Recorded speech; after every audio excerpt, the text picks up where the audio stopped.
Bom, nossa aula de hoje é um pouquinho sobre a avaliação do ecocardiograma transesofágico intraoperatório no contexto da cirurgia cardíaca.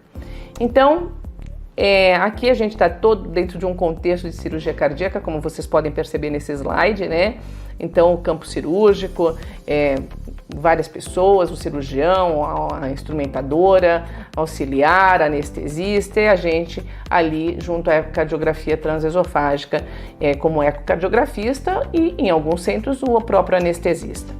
Bom, nós temos, da sociedade americana, nós temos um consenso de experts que fala, que é bem interessante esse, né, onde nós temos Dr. Scott Reeves, nós temos doutora Rebecca Hahn, e ele coloca esse consenso principalmente para aplicação junto ao grupo de anestesiologistas, que eles também utilizam o eco transesofágico no contexto intraoperatório.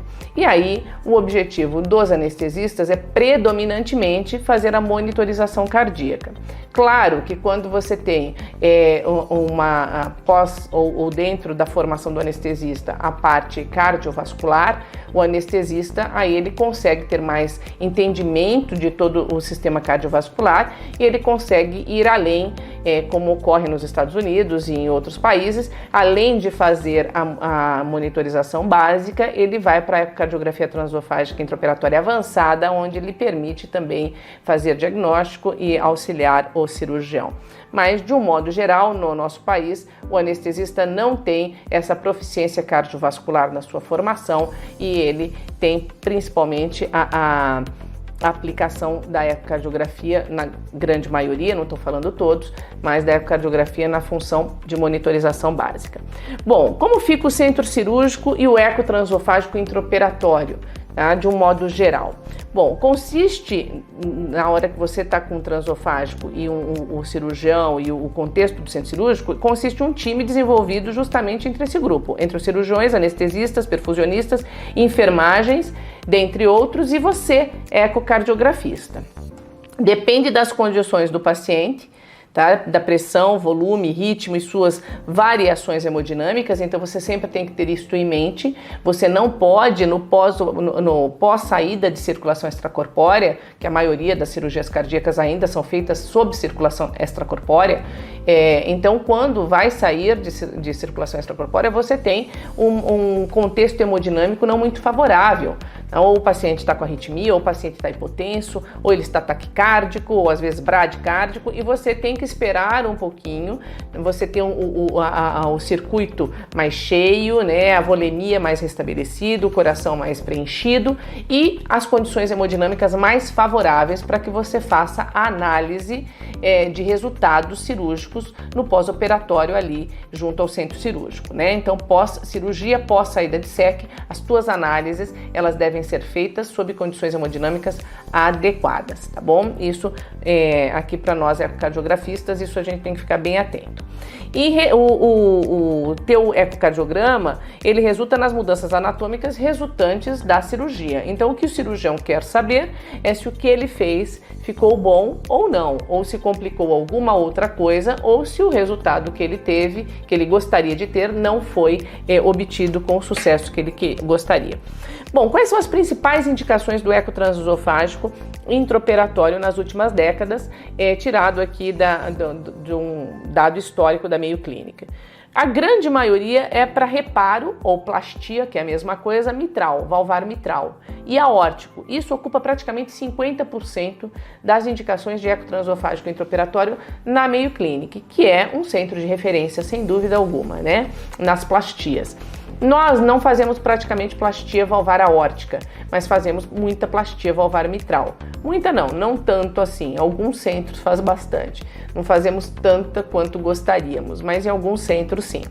Então a indicação maior para nós ainda está na plastia valvar mitral. E tem outras situações que também levam à indicação do transesofágico intraoperatório, né? Algumas situações de revascularização miocárdica, de troca valvar, né? Enfim, de outras cirurgias que eu vou detalhar aqui nesses próximos slides. Então, o que nós temos pelas diretrizes, né? Principalmente a diretriz americana, o que nós temos como indicações maiores ou absolutamente apropriadas. Classe 1 para o eco transesofágico intraoperatório. O reparo, né, que é a plastia valvar mitral e aórtica, como eu havia dito, que é a principal indicação, mas também em procedimentos de cardiopatia hipertrófica obstrutiva, quando vai fazer miectomia ali, né? A correção de aneurisma ou dissecção da aorta torácica que tenha envolvimento valvar, que levou a um refluxo aórtico importante, para ver se vai dar para fazer plastia na válvula ou se vai ter que trocar a válvula. Na endocardite infecciosa com extensão para o tecido perivalvar, ou seja, endocardite complicada.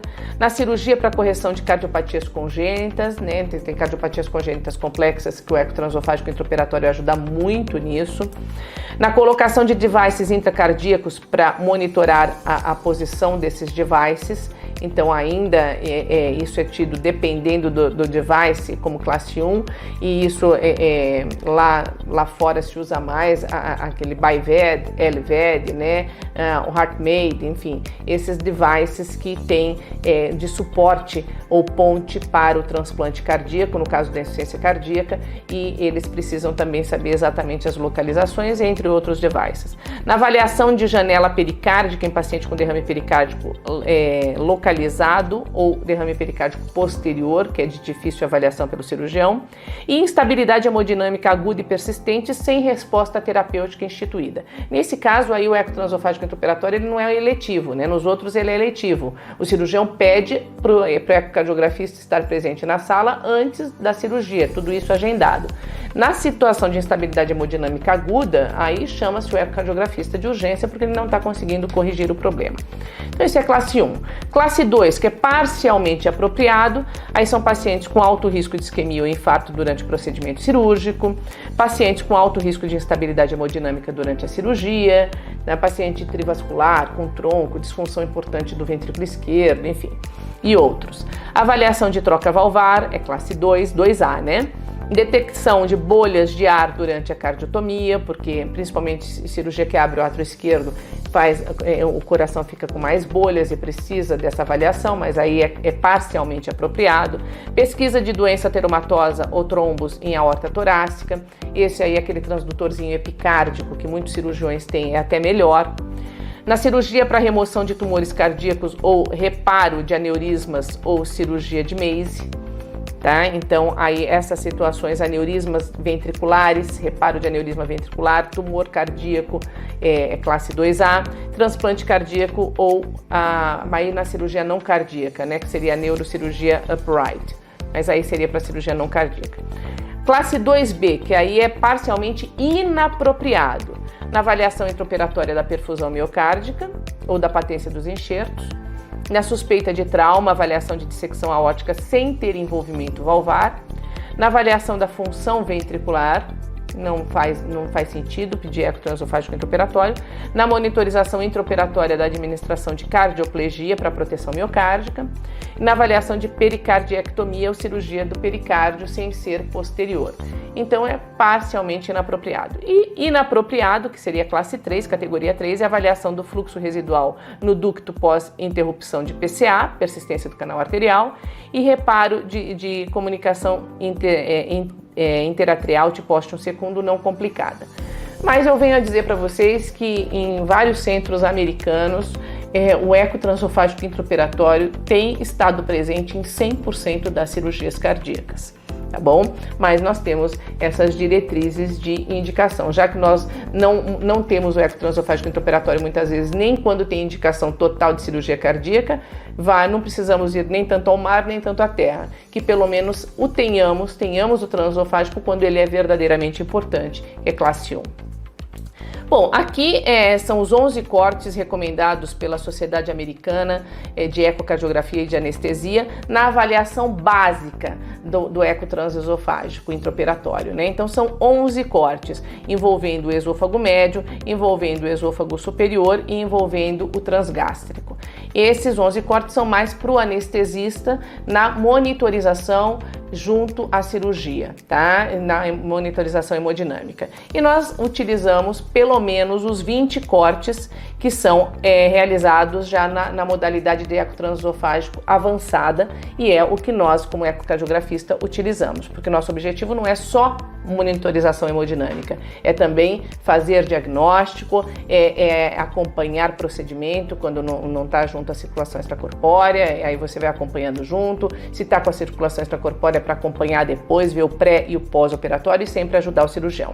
Então aqui nós temos os 20 cortes, né, e muitas vezes extrapolamos e ainda usamos mais sempre que necessário, mas envolvendo esôfago médio, esôfago alto, transgástrico, com maior número de angulações e de cortes que precisam ser vistos para você ter uma ideia global e mais detalhada para ter um resultado mais preciso. O objetivo maior do eco transesofágico intraoperatório, para nós finalizarmos, é confirmar e clarear os achados dos exames que você viu no pré-operatório, principalmente sobre cardiopatia congênita. No nosso caso, nós fazemos muita cardiopatia congênita no adulto, mas na pediatria também tem sido usado. Isso começou a ser usado também em vários centros aqui, inclusive nacionais.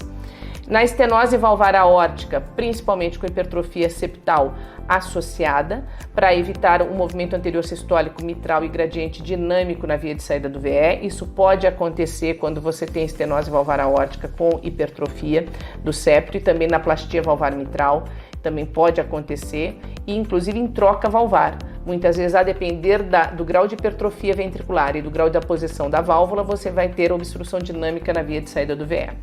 Na estenose aórtica com regurgitação mitral associada, para avaliar se vai mexer na válvula mitral, porque a insuficiência mitral pode melhorar quando ela não tem lesão estrutural e o cirurgião já corrigiu a válvula aórtica. No prolapso valvar mitral, que foi para plastia principalmente, para avaliar qual é o folheto ou a cúspide, o segmento envolvido e ver se o resultado ficou adequado.